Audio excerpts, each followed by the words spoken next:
With so many scary unsolved cases, it's easy for some strange mysteries to go unnoticed. But with more attention, it's more likely these mysteries will eventually be solved, and the victims and their families can get justice and answers. Number 5. The disappearance of Sherry Holland is an extremely strange missing person case that has remained unsolved for more than 26 years. What at first seems like a familiar case of a woman disappearing from the side of the road turns into a disturbing case with many twists. Sherry was 34 years old at the time of her disappearance. She lived in Atlanta, Georgia, but had a vacation home in Florida. It was at this vacation home that she was last seen. August 16th was the last day of her vacation, and her sisters and boyfriend were expecting her back in Georgia that evening. At about 11:30 a.m., she paged her boyfriend and he called her back. She said she would call him when she got home. This would be the last time anybody had contact with Sherry. Sherry's sisters filed a missing person report when they hadn't heard from her for a while. Police found that most of her personal belongings had been removed from her Atlanta home and determined that she hadn't made it back to Atlanta. 9 days after Sherry was last seen, her car was discovered on the side of Interstate 75 in Morrow, Georgia. There was a nail in the right front tire and it was flat. At first, it looked possible that Sherry may have been abducted from the side of the road, but sightings suggested something stranger had happened. Sherry had been traveling with her dogs. Neither were found at the side of the car. Instead, they were located 2 miles away near an apartment complex in Riverdale, Georgia.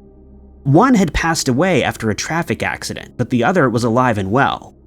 According to witnesses, the dog had been seen walking around the area in the time after Sherry's disappearance.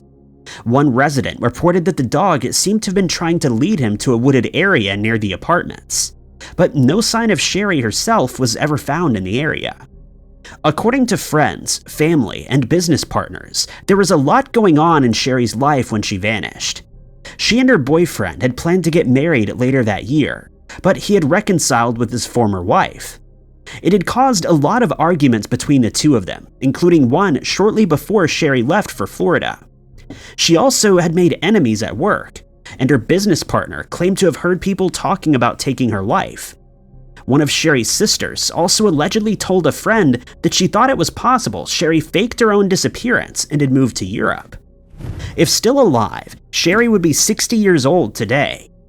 When she disappeared, she was 5'5" and weighed 115 pounds. She had cosmetic surgery a year before her disappearance. Anybody with information on the case can contact the GBI tip line at 1-800-597-8477. Number 4. Christy Krebs disappeared under extremely strange circumstances in 1993. 30 years on, her friends and family still have hope that Christy may still be alive somewhere, and hope that this strange mystery can be solved. Christy was last seen on August 9, 1993. She was an aspiring chef who worked 2 jobs and was focused on her health. It meant she was extremely busy and sleeping less, but it didn't seem to have a negative impact on her mood. On the day of her disappearance, she seemed happier than ever. When her boss at Round Table Pizza in Fort Bragg, California asked why she was so happy, she simply said it wasn't what he thought. When she left work that evening, she said she was going straight home, but she didn't. Instead, her car was found the next day on a remote road in an extremely strange state. The car was found stuck in the mud next to a creek in Redwood Forest. 2 of the tires had blown out. Scattered around the car were torn up photographs and Christy's ID. Her work clothes were neatly folded in the car, and Christy's gym clothes were missing. Christy was also nowhere to be found. This wasn't Christy's first incident in Redwood Forest. 3 years earlier, Christy had gotten stuck in the mud in a similar incident. As she tried to get the car out, the engine overheated and the car caught fire. It caused a mental breakdown that Christy had spent years recovering from. Christy's family believed the eerie similarity between the 2 incidents had caused Christy to have another mental breakdown, but that still didn't explain what she was doing in Redwood Forest in the first place. The first time, she lost her way while driving and fantasized about a man that she worked with. The second time, she'd been acting strangely even before the car got stuck. The last confirmed sighting of Christy was by a park ranger at McCurricker State Park. He'd seen her in the parking lot roughly 15 minutes before closing time. She'd seemed normal to him and was in good spirits when she left. She'd then driven in the direction that she'd come from and towards the redwood forest. In the years after Christy's disappearance, there have been many sightings of her. Some have been credible. Witnesses would report picking up a hitchhiker who matched Christy's description and spoke about the same things Christy had been dealing with when she vanished, or her interests and aspirations.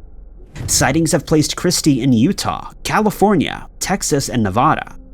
Her parents believe she's a survivor and could still be alive, but want to solve this mystery and bring her back home. If she is still alive, Christy would be 52 years old. She was 5'2" when she vanished and has several moles on her neck and below her right cheek. Anybody with information in the case should contact Fort Bragg Police Department at 707-961-2820. Number 3. When Derek Seahausen didn't show up for classes at the University of Southern California in August of 2014, his friends knew something strange was going on. They didn't realize that strange mystery would remain unsolved for more than 8 years. Derek was a medical student about to start his final year at university. He'd regularly score at the top of his class and was planning to become an anesthesiologist after he graduated. He had plans for the future, including a trip to Costa Rica during the Christmas break, and seemed to be in a good mental state when he was last seen. On August 5th, 2014, he hung out with friends until about 9 p.m. Then he said he was going home to sleep before work the next day. He told them he'd see them in class later that week, but it was the last time any of them would ever see him. After he was reported missing, police were able to trace his movements for the next few hours. He went to a grocery store and took $200 from an ATM, an unusual withdrawal for the 26-year-old. He also used his cell phone to send almost $3,000 to a friend who had lent him money for tuition fees. He wasn't due to pay the money back until after he graduated, though. Derek was seen leaving his home twice on the night of his disappearance. The first time was to return a set of keys to a friend who was out of town. The second time, he would disappear into thin air. The police tracked Derek's walk using CCTV footage. At just after midnight on August 6th, he was seen walking north on Alvarado Street. He wouldn't pass another CCTV camera, and there have been no confirmed sightings of him since. The disappearance was extremely out of character for Derek, who seemed to be optimistic about the future. It was possible that he was hiding the pressure and any mental health issues, but Derek's friends and family believe he's still alive. There have been sightings of someone believed to be Derek since his disappearance. In September of that year, an LAPD detective spotted someone that matched Derek's description at a Los Angeles Metro bus. Another person later saw someone believed to be Derek on the Pacific Coast Highway. The sightings couldn't be confirmed but are believed to be credible. Foul play isn't suspected in this case, but Derek's friends and family are hopeful to get answers to this strange mystery. If Derek doesn't want to be found, they at least want to know that he's okay. It's possible he might be suffering from some unknown mental health issues or other health problems that caused his sudden disappearance. Derek was 6 feet tall and weighed 180 pounds when he vanished. Anybody with information in this unsolved case can contact the Los Angeles Police Department at 213-996-1800. Number 2. On June 6, 1991, Penny Bell rushed out of her home to go to a meeting with a mysterious individual. A few hours later, her body would be found in her car. Who she had met and why they committed such a scary act is an unsolved mystery. Penny was a 43-year-old mother of 2 at the time.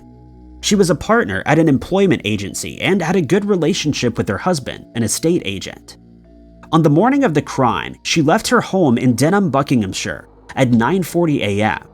The house was undergoing renovations and had been for several months, but she told the builders there that she was late for a meeting, which was scheduled for 9:50, but she never said who she was going to meet. At 12:15, police were called to the nearby Grinnell Leisure Center car park. Penny's body was slumped over in the driver's seat of her blue Jaguar XJS. She'd been struck several times with a bladed object. Witnesses had seen her there as early as 11 a.m. but thought she had been asleep. The scary case shocked the local community. Penny had no known enemies, and nobody could find a motive for this disturbing crime. Her purse was found in the back of the car, and none of her belongings appeared to have been stolen. There were also wallpaper samples displayed in the back of the car, as if she'd been showing them to someone. A motive for the crime was never determined. Witnesses reported seeing Penny's car driving erratically sometime around 10 a.m.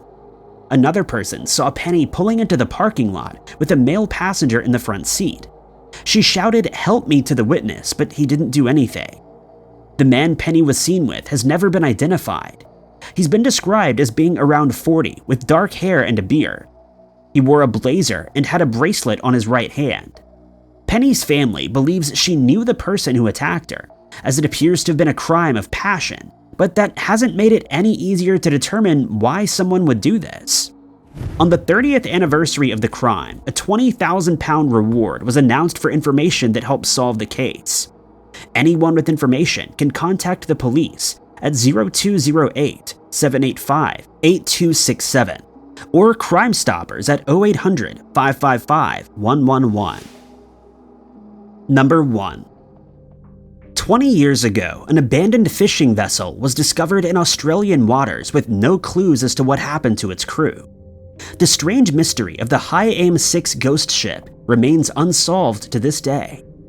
It was January 4th, 2003, when the fishing vessel was first discovered, drifting 250 kilometers off of Australia's west coast. The ship was 20 meters long and was equipped for longline fishing. When it was first discovered, the engine was still running. By the time the investigators trying to solve the mystery boarded 5 days later, it had stopped. At first, there was a fear that the ship may have been used for illegal immigration, but that was quickly ruled out when investigators boarded the ship.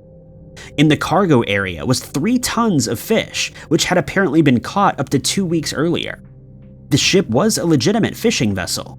All of the belongings of the crew were still found on board, as well as a large store of food and water. The fuel tanks were also half full. Investigators found no reason for the ship to have been abandoned. The High Aim 6 left port in Taiwan on October 31st, 2002. It was captained by a Taiwanese man named Chen Tai-chen, with another Taiwanese man, Lee Adui, as chief engineer. The rest of the crew were from Indonesia, and the ship sailed under the Indonesian flag. The High Aim 6's owner was tracked down. She'd been in contact with Chen via radio telephone, and had last heard from him on December 13th when he called from the Marshall Islands. There didn't seem to be any cause to worry at the time, but when weeks passed without any word from the ship, the High Aim 6 was reported as missing. Investigators found no signs of a struggle on board, but couldn't rule out the possibility that pirates were responsible for this unsolved mystery. A strange clue was found when Lee Adui's phone was traced. It had made dozens of calls from Bali between December 27th and January 15th. His daughter made multiple calls to the number and apparently heard karaoke singing on the other end of the line. Only one of the members of the crew was ever found. It's not known how he was located, but he claimed that the rest of the crew had mutinied.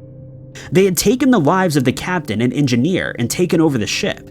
No evidence that this is true has ever been found. Even if the story is true, there's still no explanation for why the ship was abandoned or how the crew made it back to Indonesia. Thank you guys so much for watching. If you liked this video, be sure to hit that like button. Also, don't forget to subscribe and click that notification bell to keep up to date with all of our future uploads. But my name is Ty Knotts, and I'll catch you guys in the next video.